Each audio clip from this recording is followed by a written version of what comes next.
For today's video mga kabakal, magluluto tayo ng adobong baboy. Ayan mga kabakal, bago pala ako magluto mga kabakal, ginigisa ko muna mga kabakal, tinatanggal ko yung kanyang taba. Pagka medyo mag brown na mga kabakal, yan yung mga sangkap niya mga kabakal. Yun, medyo brown na mga kabakal. Kaya pagka mag brown na, tsaka mo siya hahanguin dyan mga kabakal. Yun, ang sarap to mga kabakal.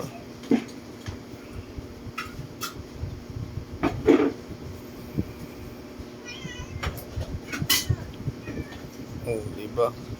Tsaka tayo mag-isa mga kabakal ng sibuyas, bawang,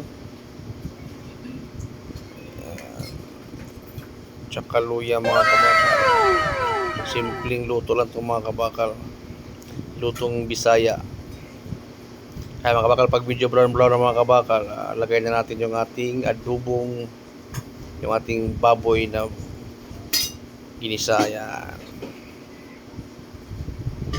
natin mga kabakal, haluin natin kunti mga kabakal para masarap talaga kabakal. Yun.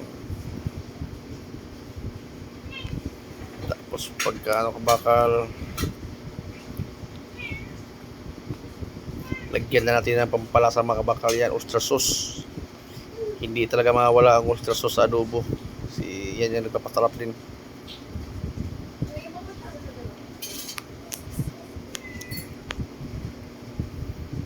Sunod natin mga kabakal yung kunting tuyo or soy sauce. Kunti lang mga kabakal, hindi pwede masyadong maalat. Diba? Tama na yun mga kabakal. Hanggang 3 ano lang. Tapos haluin natin mga kabakal para yan ang mga kabakal. Ilod na natin yung patatas. Sarap mga kabakal, patatas. Haluin natin mga kabakal para medyo